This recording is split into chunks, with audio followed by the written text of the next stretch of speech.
기뻐할 수 없는 상황에서 기뻐하는 것이 그걸 정말 주님을 기뻐하는 걸 겁니다. 누가복음 16장에 나사로 한번 생각해 보십시오.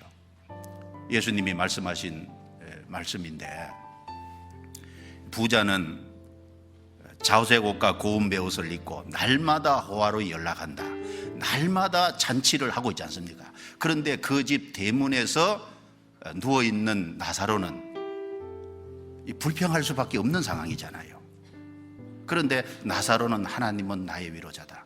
그런 가운데서도 하나님으로 말미암아 구원을 받고 하나님으로 말미암아 은혜를 받고 영혼 속에 즐거움이 있었기 때문에 하나님을 위로로 삼고 살 수 있잖아요. 사도행전 5장에 보면은 채찍을 두들겨 맞고 공회 앞에 나가는 그 상황에서 기뻐할 수 없잖아요. 그래서 사도들은 기뻐했습니다.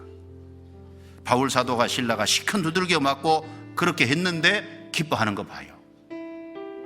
그러니까 이것은 영혼 속의 기쁨과 즐거움이라니까요.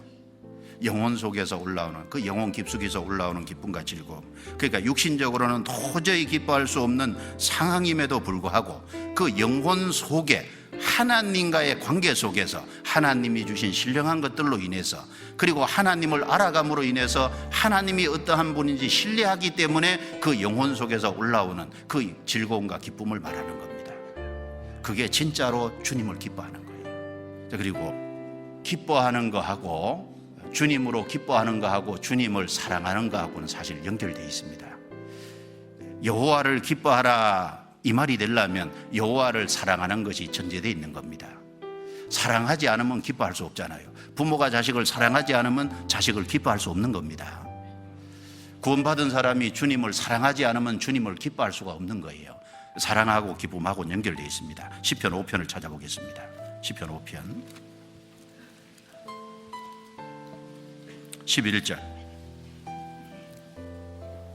같이 읽겠습니다.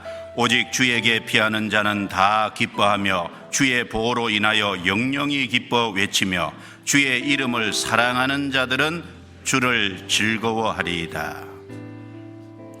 여기 주님께 피하는 자는 다 기뻐하며, 왜냐하면 주님께 피하면은 주님이 보호해 주시거든요.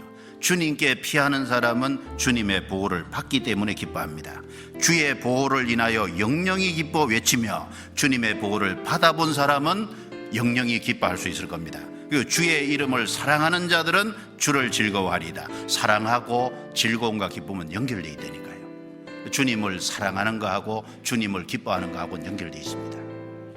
사실 구원을 받은 사람은 주님을 기뻐할 수밖에 없어요.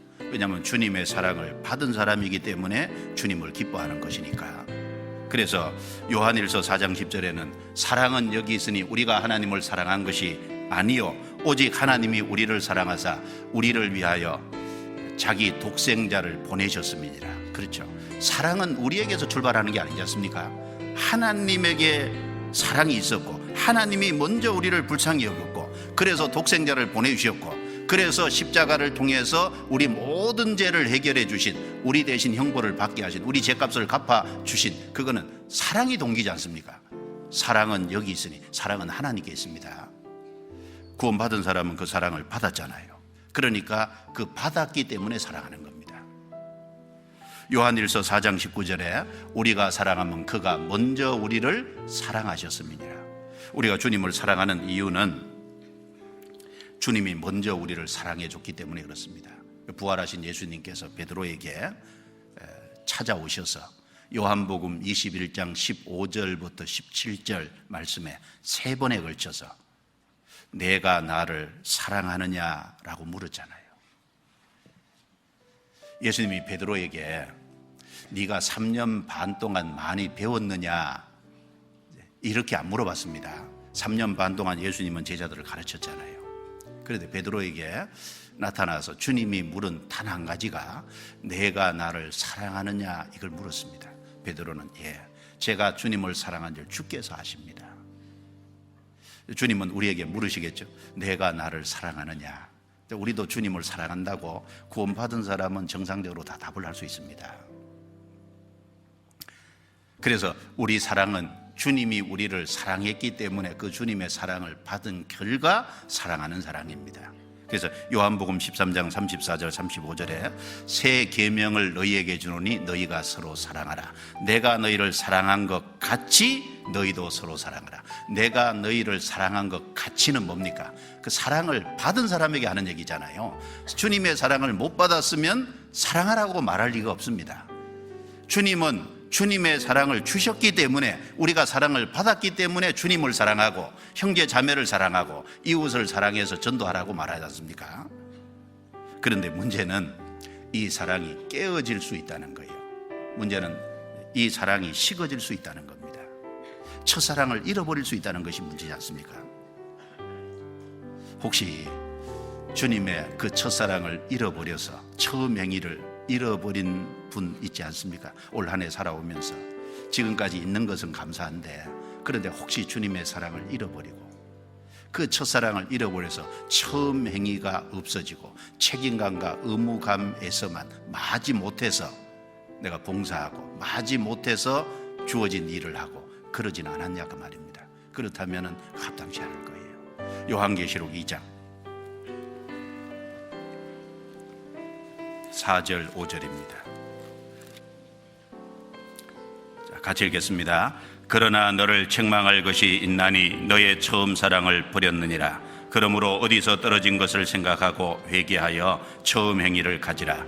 만일 그리하지 아니하고 회개치 아니하면 내가 내게 임하여 내 촛대를 그 자리에서 옮기리라. 너의 처음 사랑을 버렸느니라. 구원을 버렸다고 말 안 했습니다. 구원은 이루어지지 않습니다.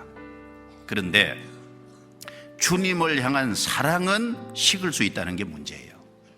왜 식느냐? 뭔가 잘못된 것이 들어왔어요. 뭔가 원인이 있습니다. 그래서 어디서 떨어진 것을 생각하고 원인이 무엇인지를 생각하고 말입니다. 회개하여 그곳에서 돌이켜서 처음 행위를 가지라 그랬어요.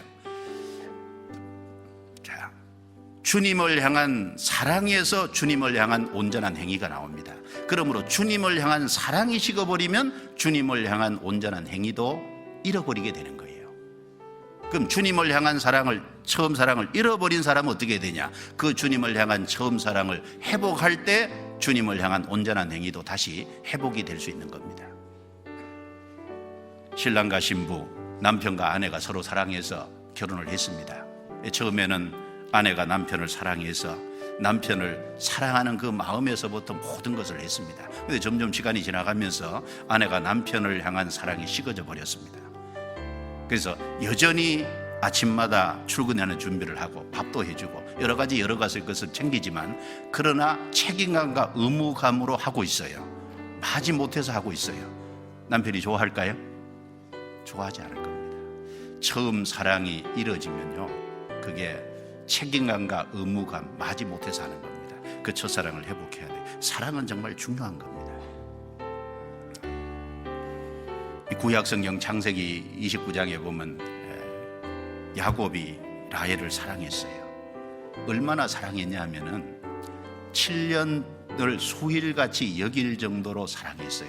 창세기 29장 20절에 보면 야곱이 라헬을 연애함으로 7년을 수일같이 여겼더라.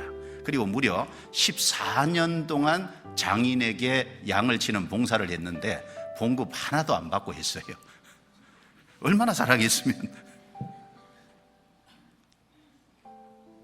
근데 그 사랑에서 나온 것일 때는 그게 힘들지 않거든요. 7년을 수일같이 여겼더라. 힘들었으면 수일같이 여겼어요. 근데 양 돌보는 것이 쉬운 일이 아니지 않습니까? 들판에서도 자고 여러 가지 어려움을 겪고, 그리고 양을 물어가려는 그걸 다 어떤 맹수들을 지켜야 되기 때문에 여간 어려운 것이 아닐 겁니다. 그런데 그 7년을 어렵게 생각하고 수일같이 여길 수 있는 것은 연애하는 까닭에 사랑의 힘이 있는 겁니다.